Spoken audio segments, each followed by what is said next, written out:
Hi everybody and welcome to another TNT. It's Thursday the 25th of July. Got quite a potpourri of news today, and thanks for all the good views yesterday, and indeed we got about 420 plus comments. I'd say 99% were about the visa issue pertaining mostly to this new 60-day visa exemption and how it should be interpreted and how many times you'll be able to use it in a year or a calendar year. And some people being very pedantic, saying they knew exactly how it should be interpreted, even though maybe their crystal ball is better than somebody else's crystal ball. The bottom line on this whole immigration and visa issue is that the final discretion is always with the immigration officer that you run into on the day. So good luck with that. We'll just see how it plays out, and we'll know exactly in the next few months about how it's working in real time. And no matter how you think it's going to work, I bet we're going to be wrong. All right, getting into some news today. Thailand seeks Israel and Egypt's help to free last 6 Thai hostages. This is being reported by nationthailand.com. And the Vice Foreign Minister, Russ Jalichandra, has reached out to Egypt and Israel for help in negotiations to release the remaining Thai hostages being held in Gaza. And Russ held talks in Cairo on Sunday before travelling to Jerusalem. And Egypt is mediating negotiations between Israel and Palestine faction Hamas for the release of around 120 hostages, including 6 Thai nationals still being held by Hamas in Gaza. And Russ held talks with the Israeli Foreign Minister Israel Katz at the Foreign Minister in Jerusalem. And the two sides exchanged views on the conflict in the Middle East, and Russ sought further support for the release of Thai hostages. And he said the Israeli Foreign Minister reassured that the release of all hostages has always been a top priority for Israel. And Israel estimates around 29,000 Thai migrant workers are currently in the country, close to pre-war numbers. So obviously quite lucrative for Thai workers there in Israel, going back despite the risks.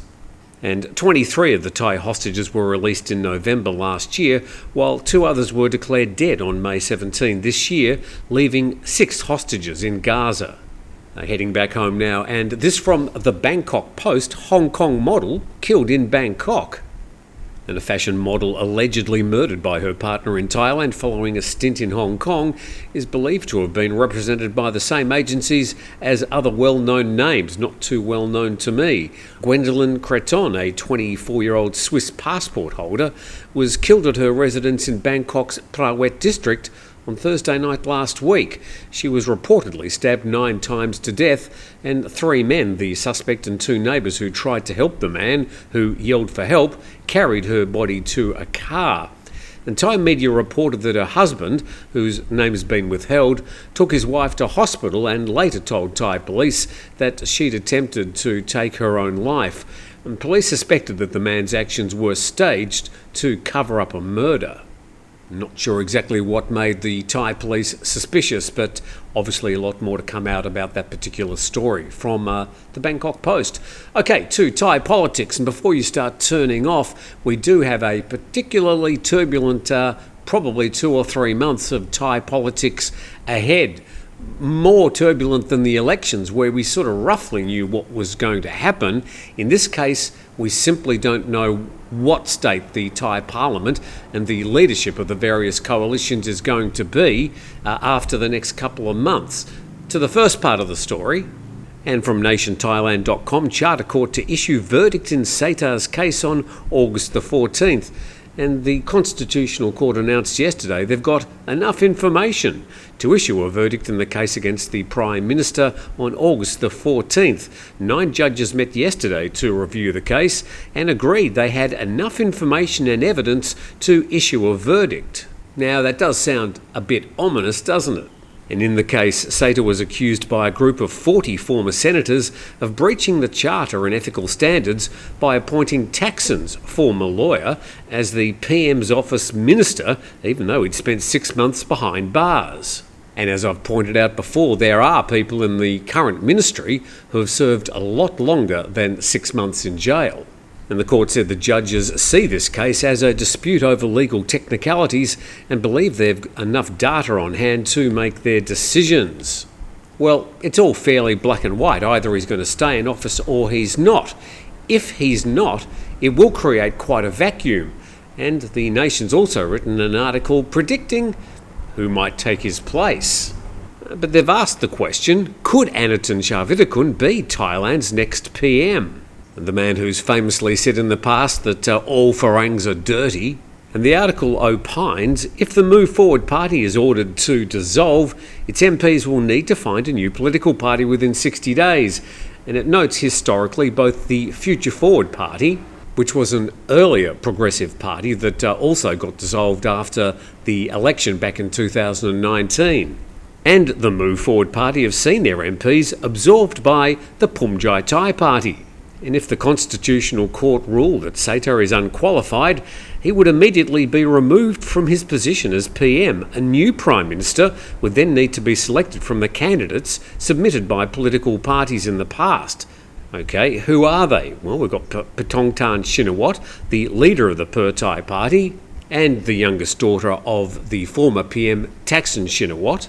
Chai Kasem Nitsari, who's also with Pheu Thai, Anutin Charnvirakul, who we've already mentioned, a deputy PM, a Minister of the Interior, and the leader of the Phumjai Thai Party, the old stalwart General Prawit Wongsuwon, a sort of cross between the US President Biden and Weekend at Bernie's, the leader of the PHANG Pracharat Party, and Pirapan Wheelbarrow, not even going to attempt that. He's a Deputy PM, Minister of Energy, and he's the leader of the United Thai Nation Party. So they're the available candidates should the current Prime Minister be sidelined. And the article continues, given his political and military connections, Anutin stands a good chance of becoming Prime Minister if Srettha is removed and the Pheu Thai candidates are not ready. Thaksin, it says, might prefer Anutin as an alternative candidate, and they were playing golf last weekend at Nakhon Ratchasima. And it finishes, regardless of the outcome, Anutin is set to be a prominent figure throughout August. I'm pretty sure Anutin would like to think he's got a longer shelf life than just August.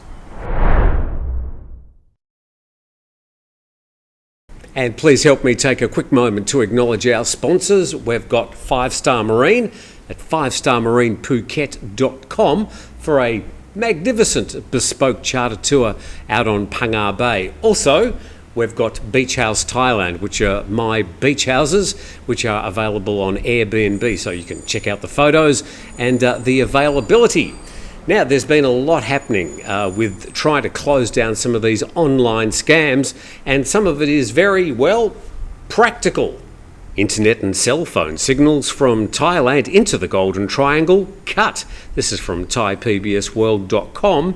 And the Thai police and officials have begun cutting off telecom signals sent to areas around the King's Roman Entertainment Complex in the Golden Triangle. This started yesterday, and dismantling illegal cell sites along the borders with Laos and Myanmar.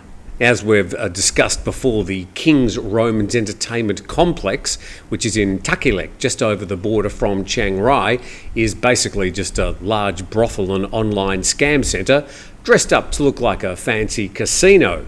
But it is a hotspot for a lot of people to run these online scams. And officials from Thailand's NBTC have joined the operation codenamed Blasting Bandits Bridge, which aims to disrupt the operations of the call centres, many of which are run by Chinese criminal gangs. It was ordered by the PM following his recent visit to the Chiang Saen district of Chiang Rai, opposite Myanmar's Takilek township. According to the NBTC, over 2 million cell phone numbers suspected of being used by call centre gangs and other illegal purposes have been cancelled, and 179 cell sites, that's like mobile towers, in 9 provinces have been disabled. 33 individuals have also been charged with providing internet and cell phone services to Myanmar illegally. They're not mucking around. And it says the paramilitary rangers uncovered a subterranean internet cable about 11.5 kilometres long, stretching into Myanmar from Mae Chan district of Chiang Rai. Pretty hefty chunk of cable, some nearly 12 kilometres. So it looks like the Thai government are, in a very practical way, dismantling the operations of some of these online scam gangs and these fake casinos being set up around the Thai border in Laos, Myanmar, Cambodia. And exactly what they do from here, well, I suppose we'll just have to wait and see. But one thing you can be sure of is these scam gangs will likely just pack up and move somewhere else.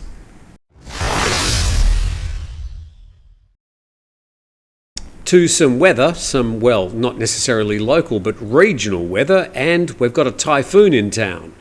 The Typhoon Gamy's made landfall on Taiwan's east coast, bringing gusts of around 240 kilometres an hour. It's about 150 miles per hour. Gamy is expected to be the most powerful storm to hit the island in 8 years. And 2 people have so far been killed, hundreds more injured. By the way, this is being reported by the BBC. The island's largest annual military drills have been cancelled, along with almost all domestic flights and more than 200 international flights, according to the Transport Ministry.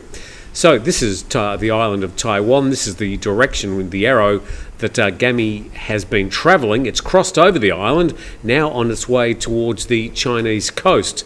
And this is this morning at around about 8 a.m, exactly where Gamy is, showing that it's passed over the island and heading towards the Chinese mainland.